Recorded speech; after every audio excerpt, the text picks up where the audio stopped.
ಪ್ರಿಯ ವೀಕ್ಷಕರಿಗೆ ಎಲ್ಲರಿಗೂ ನನ್ನ ಹೃದಯಪೂರ್ವಕ ನಮಸ್ಕಾರಗಳು. ನಕಾರಾತ್ಮಕ ಜನರೊಂದಿಗೆ ನಾವು ವ್ಯವಹರಿಸುವುದು ನಮಗೆ ತುಂಬ ಆಯಾಸಕರವಾಗಿರುತ್ತದೆ. ಇದು ಎಲ್ಲರಿಗೂ ಅನ್ವಯ ಆಗುತ್ತೆ. ವಿಶೇಷವಾಗಿ ಅವರ ಮಾತುಗಳು ನಮ್ಮನ್ನು ನೋಯಿಸಿದಾಗ ಅಥವಾ ನಿಮ್ಮ ಮನಸ್ಸಿನ ಶಾಂತಿಯನ್ನು ಕೆಡಿಸಿದಾಗ. ಆದರೆ ನೀವು ನಿಮ್ಮನ್ನು ಅದರಿಂದ ರಕ್ಷಿಸ್ಕೊಳ್ಬೋದು. ಹೇಗೆ ಅಂದರೆ, ಮೊದಲನೇದಾಗಿ ಅದನ್ನು ನೀವು ವೈಯಕ್ತಿಕವಾಗಿ ತೆಗೆದುಕೊಳ್ಳೋಣ ನಿಲ್ಲಿಸಿ. ಹೆಚ್ಚಿನ ನಕಾರಾತ್ಮಕ ಜನರು ತಮ್ಮ ಒಂದು ನೋವು ಏನಿರುತ್ತಲ್ಲ, ಅವರ ಆಂತರಿಕ ನೋವು, ಅವರು ಅದನ್ನು ಬೇರೆಯವರ ಮೇಲೆ ತೋರ್ಸೋಕ್ಕೆ ಶುರು ಮಾಡ್ತಿರ್ತಾರೆ. ಸೊ ಆ ನೋವು ಇತರರ ಮೇಲೆ ತೋರಿಸ್ತಾರೆ. ಅವರ ಕಠಿಣ ಮಾತುಗಳು ಅಥವಾ ಅವರ ಒಂದು ಕೆಟ್ಟ ಮಾತುಗಳು ಇರ್ಬೋದು, ನಿಮ್ಮ ಮೌಲ್ಯವನ್ನಲ್ಲ, ಅವರ ಹೋರಾಟಗಳನ್ನು ಪ್ರತಿಬಿಂಬಿಸ್ತವೆ ಅನ್ನೋದನ್ನು ನೀವು ಅರ್ಥ ಮಾಡ್ಕೊಳ್ಬೇಕಾಗುತ್ತದೆ. ಇದನ್ನು ನಾವು ಮೌನವಾಗಿ ಪುನರಾವರ್ತಿಸಿ. ಅದು ಅವರ ಬಗ್ಗೆ, ನನ್ನ ಬಗ್ಗೆ ಅಲ್ಲ ಅನ್ನೋದನ್ನು ನೀವು ಇಲ್ಲಿ ಅರ್ಥ ಮಾಡಿಕೊಳ್ಳೋದು ತುಂಬ ಮುಖ್ಯವಾದ್ದು. ಎರಡನೇದಾಗಿ, ಭಾವನಾತ್ಮಕ ಗುರಾಣಿಯನ್ನು ನಿರ್ಮಿಸಿ. ಎಮೋಷ್ನಲ್ ಶೀಲ್ಡ್ ಅಂತ ಹೇಳ್ತಾರೆ, ಅದನ್ನು ನೀವು ನಿರ್ಮಿಸಿ. ಹೇಗೆ ಅಂದರೆ, ನಕಾರಾತ್ಮಕ ಶಕ್ತಿಯನ್ನು ನಿರ್ಬಂಧಿಸುವ ರಕ್ಷಣಾತ್ಮಕ ಬಿಳಿ ಬೆಳಕು ಅಥವಾ ಗುರಾಣಿಯನ್ನು ನಿಮ್ಮ ಸುತ್ತಲೂ ದೃಶ್ಯೀಕರಿಸಿ.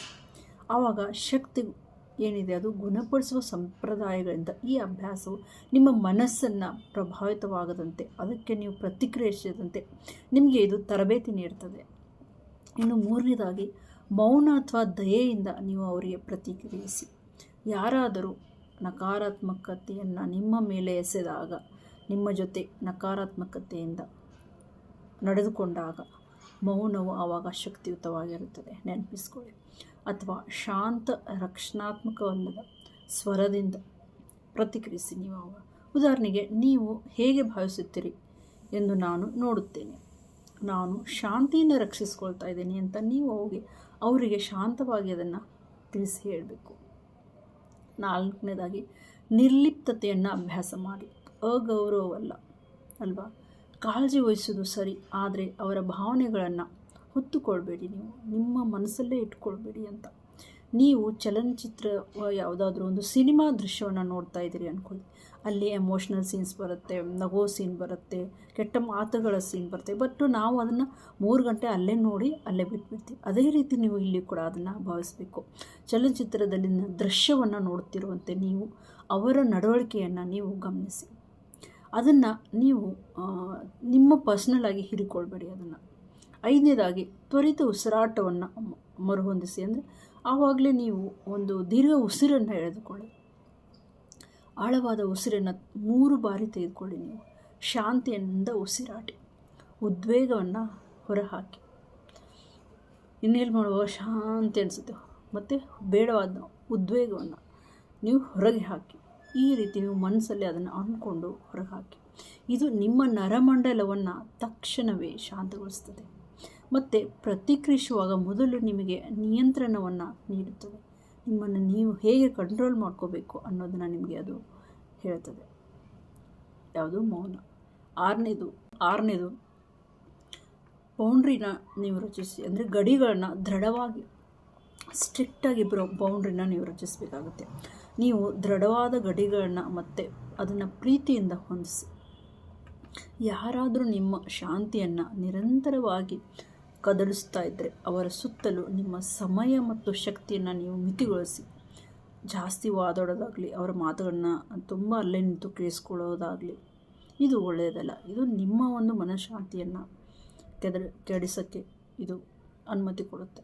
ದಯವಿಟ್ಟು ಆವಾಗ ಅದಕ್ಕೆ ನಿಮ್ಮ ಶಕ್ತಿಯನ್ನು ಅದರಲ್ಲಿ ಮಿತಿಗೊಳಿಸಿ. ಈ ರೀತಿಯ ವಿಷಯಗಳನ್ನು ಹೇಳಿ. ನಾನು ನಿಮ್ಮನ್ನು ತುಂಬ ಗೌರವಿಸುತ್ತೇನೆ, ಆದರೆ ಮಾತು ನಕಾರಾತ್ಮಕವಾದಾಗ ನನಗೆ ಸ್ಥಳಾವಕಾಶ ಬೇಕು ಅಂತ ಹೇಳಿ. ಐ ನೀಡ್ ಟೈಮ್ ಅಂತ ಹೇಳಿ. ಅದಕ್ಕೆ ನೀವು ಪ್ರತಿಕ್ರಿಯಿಸಬೇಡಿ. ಅವರು ನಿಮ್ಮಿಂದ ಎಕ್ಸ್ಪೆಕ್ಟ್ ಮಾಡ್ತಾರೆ ನೀವು ಏನಾದರೂ ನಕಾರಾತ್ಮಕವಾಗಿ ಮಾತಾಡಲಿ ಅಂತ. ಯಾಕಂದರೆ ಅವರಿಗೆ ಆ ಜಗಳಾಡುವ ಒಂದು ಮೂಡಲ್ಲಿರ್ತಾರೆ ಅವರು. ಸೊ ಆಗ ನೀವು ನಿಮ್ಮ ಶಾಂತಿಯನ್ನು ರಕ್ಷಿಸ್ಕೊಳ್ಳೋಕ್ಕೋಸ್ಕರ ನಿಮಗೆ ಸ್ಥಳಾವಕಾಶ ಬೇಕು ಅಂತ ನೀವು ಅವ್ರ ಹತ್ರ ಹೇಳಿ. ಆವಾಗ ಅದು ಅಲ್ಲೇ ಕಟ್ಟಾಗಿ ಹೋಗುತ್ತೆ. ನೀವು ಅಲ್ಲಿಂದ ಜಾಗವನ್ನು ಖಾಲಿ ಮಾಡೋದು ಒಳ್ಳೆಯದು. ಇನ್ನು 7ನೇದು, ಜರ್ನಲ್ ಮತ್ತು ಜರ್ನಲಿಂದ ಅದನ್ನು ಬಿಡುಗಡೆ ಮಾಡೋದು. ಅಂದರೆ ಯಾವ ಒಂದು ಭೇಟಿಯ ನಂತರ ಅಥವಾ ಆ ಥರ ನಕಾರಾತ್ಮಕ ಜನರೊಂದಿಗೆ ನೀವು ಇದ್ದಾಗ ಅವ್ರ ಜೊತೆ ವ್ಯವಹರಿಸಿದ ನಂತರ ನಿಮಗೆ ಹೇಗೆ ಅನ್ನಿಸ್ತದೆ ಎಂದು ನೀವು ಬರೆಯಿರಿ. ಆ ಬರೆದ ನಂತರ ಆ ಕಾಗದವನ್ನು ಸುಟ್ಟು ಹಾಕಿ ಅಥವಾ ಹರಿದು ಹಾಕಿ. ಸುರಕ್ಷಿತವಾಗಿರಿ ನೀವು. ಇದು ಪ್ರಬಲವಾದ ಭಾವನಾತ್ಮಕ ನಿರ್ವಿಷೀಕರಣ, ಡಿಟಾಕ್ಸ್, ಎಮೋಷ್ನಲ್ ಡಿಟಾಕ್ಸ್. ಇದು ಈ ತಂತ್ರ ತುಂಬ ಒಂದು ಮಹತ್ವದ ತಂತ್ರವಾಗಿದೆ. 8ನೇದು, ನಿಮ್ಮ ಮನಸ್ಸನ್ನು ಪ್ರತಿದಿನ ಸಕಾರಾತ್ಮಕತೆಯಿಂದ ತುಂಬಿಸಿ.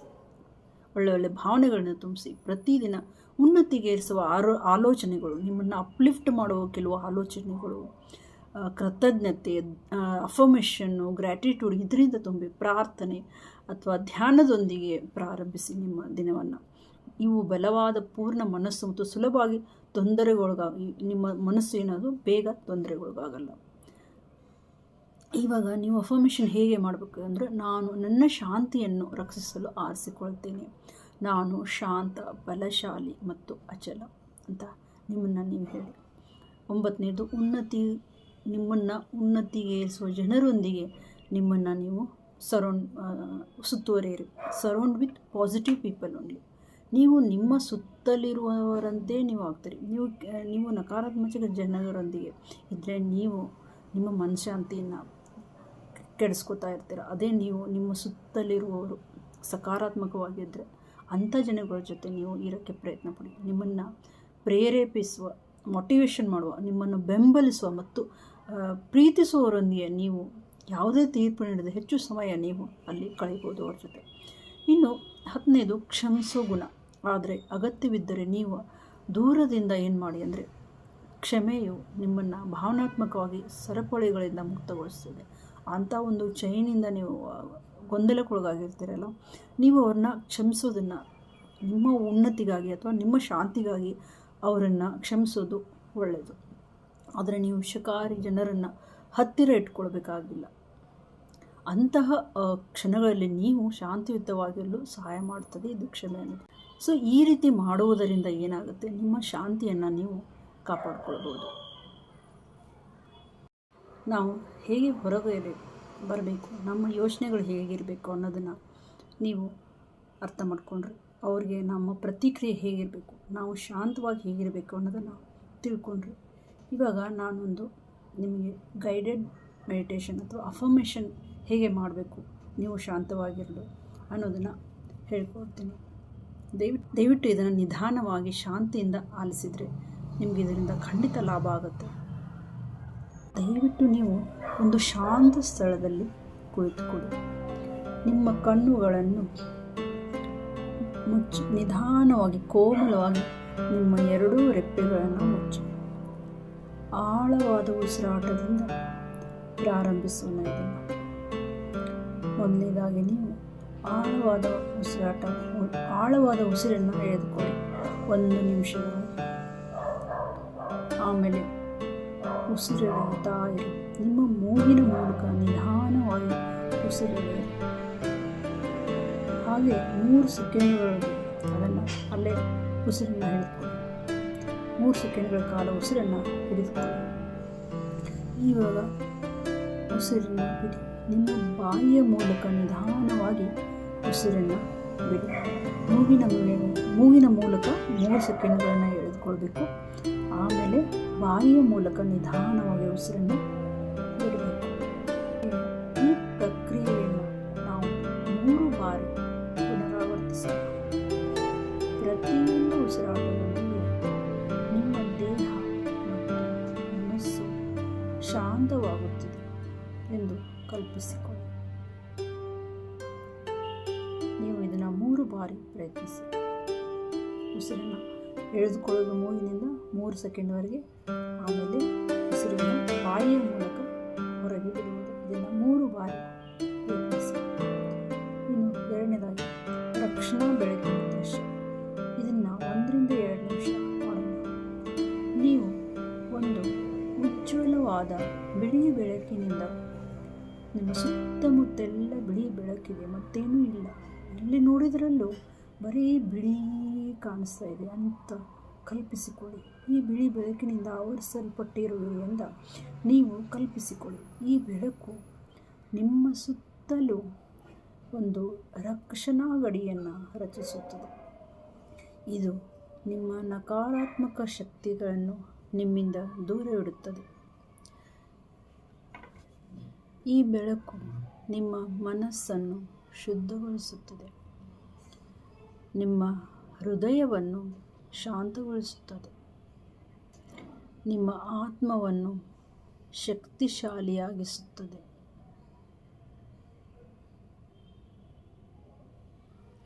ಮೂರನೆಯದಾಗಿ, ನೀವು ಧನಾತ್ಮಕ ದೃಢೀಕರಣಗಳನ್ನು ಮಾಡಲು